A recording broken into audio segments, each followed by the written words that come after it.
Copaganda is a category of media that positively shapes the perception of the police to the general public, which often has the insidious effect of misrepresenting crime and minimizing police brutality, allowing for the continuation of systemic injustices within these law enforcement institutions. The issue of Copaganda is particularly prevalent in police procedurals on American television.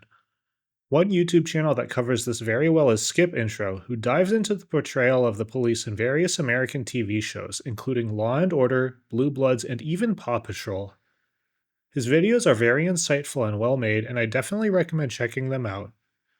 But to summarize the general issue with these types of shows, because they are police procedurals, the framing is inherently positive towards the police. You have the good guy protagonist who's a cop, and the plot of each episode centers around catching a bad guy, the perpetrator of a crime. Rarely do the episodes acknowledge the systemic issues causing the crime, and the more negative themes of police brutality and corruption are often hand-waved away or ignored completely. In some of the edgier shows, police brutality can even be depicted as a good thing, a necessary evil only reserved for the truly bad people in society. The popular police procedural shows have a large number of episodes and a gigantic audience, which means that these inaccurate depictions of law enforcement have major downstream impacts in shaping the public opinion of the police, which is a big reason why reform movements like Defund the Police or Black Lives Matter have difficulty gaining traction. Copaganda is not strictly relegated to TV shows or even just American media. Films in non-American countries can also be copaganda, albeit tailored towards their country's respective institutions. The Skip Intro videos on Copaganda inspired me to critically re-examine some of my old favorite movies to see how law enforcement is portrayed, and in this video I wanted to talk about one particularly bizarre example, the 1993 Hong Kong horror movie, The Untold Story. But before we do a deep dive into this movie, if you're enjoying this video, give it a like, subscribe to the channel, and hit the bell to get notified about any new videos. And thanks for watching so far.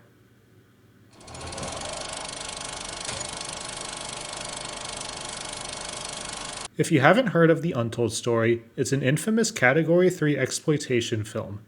Category 3 is the Hong Kong equivalent of the NC-17 rating in the US, and the film's extreme violence more than justifies its rating. Despite its extreme content, it was pretty successful at the Hong Kong box office, and over the years it's become a cult classic. For a bit of background, this was one of the first movies directed by Herman Yao, who is now a very prolific Hong Kong filmmaker with over 80 directing credits. It stars Anthony Wong as the homicidal protagonist Wong Chi-hong, and Danny Lee as the lead police detective intent on catching him. Danny Lee at the time was a very well-known Hong Kong movie actor with over a decade's worth of acting credits. Anthony Wong was also fairly well known at the time, but this movie ended up propelling his career forward, as his performance was highly acclaimed and won him the Hong Kong Film Award for Best Actor in 1994. The film takes place in Macau, a region in China. When a bag of severed limbs washes up on the beach, a team of police officers investigate, tracing them to the Eight Immortals restaurant. The restaurant is currently being managed by Wong Chi-hong, and he informs the officers that the owner, Cheng Lam, is out of town with his family. Unbeknownst to the officers, Wong is secretly a murderous fugitive from Hong Kong who actually murdered Cheng Lam and his entire family. We see him later horrifically murder two of his employees to cover his tracks, cooking them into barbecue buns, and feeding them to his customers the next day, including the investigating officers.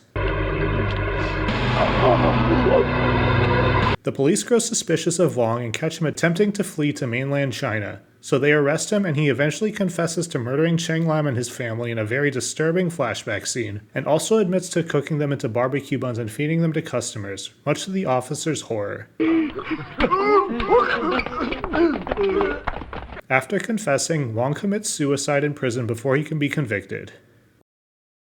When I first watched the film many years ago, I heard it was based on a true story, but I couldn't find any information on it at the time. However, there is now a Wikipedia article about it, confirming that the core events of the movie did actually happen, although the part about cooking people into barbecue buns is an urban legend and likely untrue. True crime is a bit of a controversial genre with a lot of ethical concerns, as true crime media often has the effect of glorifying killers while also forcing the families of the victims to relive their trauma.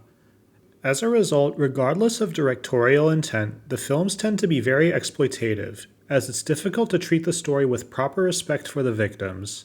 If you want to see a true crime story depicted respectfully, the Untold story is pretty much the poster child of not that.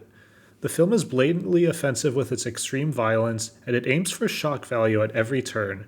So as compelling as this critique can be for some media, it's ultimately lost on this movie, and I don't think it's worth engaging with it very much. What I do want to talk about though is how the police are portrayed, which I glossed over in my earlier summary. There are 5 officers that we follow: the lone female officer Bo, her 3 male colleagues Robert, King Kong, and Bull, and their supervisor Officer Lee. To put it lightly, the officers are depicted quite poorly. Officer Lee is somewhat competent, but he spends most of his time bringing prostitutes to work and flaunting them around to his subordinates, much to the dismay of Bo, who has a huge crush on Officer Lee for some reason. Of the 4 subordinates, Bo is the only one with any semblance of competence, while the remaining 3 spend their time ogling and flirting with the prostitutes Officer Lee brings in, making sexist jokes at Bo's expense, 波大好咩？好。and making Bo do as much of the grunt work as they can get away with. 咁都唔係我去嘅喎。點解唔係你去啊？呢度最犀利，早啲去，早啲收工啊！ The scenes with the police are depicted pretty comedically, in stark contrast to the intense horror that accompanies Wong's scenes. There's even a pretty funny scene where Bo tries to impress Officer Lee with her investigative work, describing how she fingerprinted one of the decomposed hands and traced them to the 8 Immortals restaurant, only to be scolded by Lee for not having yet visited the restaurant, with her useless colleagues also joining in on the scolding. 你都攞到地址，你仲唔去查？你做咩啊？咁唔係，收埋啲料都唔知撲乜。咁咪係咯，如果我哋有料啊，早就查翻嚟啦。係啊，累街坊啊。 Despite the crew's overall incompetence, they do manage to catch Wong before he flees to the mainland. But surprisingly, this happens roughly at the 55-minute mark of this 95-minute movie, and the remaining 30 minutes are where things get quite interesting. The officers realize that their case against Wong is somewhat weak, so they need a confession. So they do what any police officer would do in this situation: start beating him up. Wong manages to run outside and alert the press to this police brutality, and the officers decide they can't continue beating him without getting into more trouble with the press. They do come up with an alternative. It turns out that Cheng Lam has a brother in prison named Cheng Poon, so the officers have Wong locked up in a cell with him, where Cheng Poon and other inmates brutally beat Wong some more.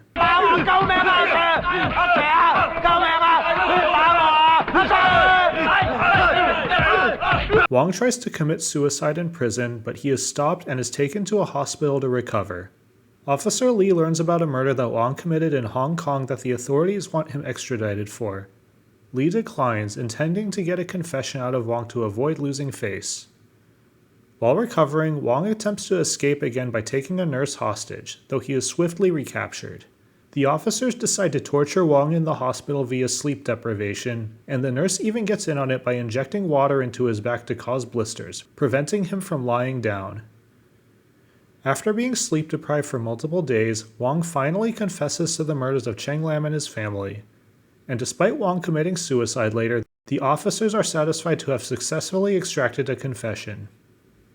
So in the film, the police are depicted as sexist and incompetent, and the second half of the film demonstrates how sadistic and brutal they are, which invites the question, why are the police depicted like this? Your first thought is probably, hey, this is a true crime movie, maybe the police brutality is what actually happened. I personally didn't find any information about this, but even if this is true, it's not really relevant. The movie took many liberties with the true story, changing the number of victims as well as their ages, altering some of the events post-arrest, and committing to the unverified cannibalism rumor. So even if there was some truth to the film's depiction of law enforcement, the movie could have easily chosen to depict them more positively. Another pretty simple possibility is that the depiction actually isn't negative at all. The sexism I think is pretty mainstream for comedies in the 90s, so it's possible that this was simply meant to be funny. Additionally, one popular form of Copaganda is to depict the criminal as someone so heinous that the police are justified in their brutality towards them. Wong is definitely one of the most vile villains I've ever seen, so it's reasonable to consider that this was the intention. However, I don't really agree that it was. The torture that the police put Wong through goes on for 25 minutes of the film's 95-minute runtime. I think even the most vengeful viewer would find the torture somewhat gratuitous. The movie also makes it clear that Wong could be extradited to Hong Kong at any point, and Wong even confesses to the Hong Kong murder, despite the fact that he'd faced the death penalty there. The only reason the police proceed to torture him is because Officer Lee wants to save face and get a conviction. I also want to point out that this depiction of the police is actually quite unusual in Hong Kong cinema. Like in the US, Hong Kong movies generally depict the police positively. There are many famous examples, like Jackie Chan's Police Story series, but perhaps a better example is another Category 3 film called Ebola Syndrome, which I consider to be kind of a spiritual sequel to the Untold Story. That film was also directed by Herman Yao, and it stars Anthony Wong again as another psychopathic serial killer who cooks people into cheeseburgers while also unknowingly being a carrier of the Ebola virus. Ebola Syndrome deserves its own separate video, but suffice it to say it has a pretty similar tone to the Untold Story. However, the police in Ebola Syndrome are depicted quite differently. Unlike the sadistic, idiotic fools of the Untold Story, the cops in this movie are well-meaning and reasonably competent, working as well as can be expected to both contain the ongoing Ebola outbreak and catch the villainous protagonist. So what's left? Is the movie actually depicting a sincere anti-Copaganda narrative, highlighting the rot in policing where even the most heinous serial killers are treated worse than they should be? Unfortunately, the answer is no, because there is one pretty big difference between the Untold Story and other Hong Kong movies, which is that the Untold Story takes place in Macau, not Hong Kong. For a bit of history, Hong Kong was part of mainland China for thousands of years until the First Opium War of 1839. The result of that war was Hong Kong being ceded to Great Britain as a colony. The history over the next 150-ish years is complicated, but fundamentally, Hong Kong was developed into a strong commercial center before being given back to China in 1997. Due to this separation, Hong Kong culture developed independently from that of mainland China, and due to these cultural differences, Hong Kong citizens developed bigoted feelings towards mainlanders. Additionally, Hong Kong police underwent some severe reforms in the 1970s, and by 1993, public opinion of the Hong Kong police was pretty positive, with them even being referred to as Asia's finest. This is why Hong Kong media as of 1993 depicted the police pretty positively. It's essentially the same propaganda that persists in the US. So unfortunately, instead of being an actual indictment of the police, the film's depiction of the police simply boils down to plain old bigotry. The Hong Kong police are good, and the police outside of Hong Kong are bad. There's a pretty on-the-nose bit of dialogue here that I think really captures this sentiment, where Wong insists on being extradited to Hong Kong as he thinks the police will treat him better there. 繼續香港啊！你咪香港啲差佬唔會好似你話冚家產咁樣喺監入邊又揾人打我，喺呢一度就打我。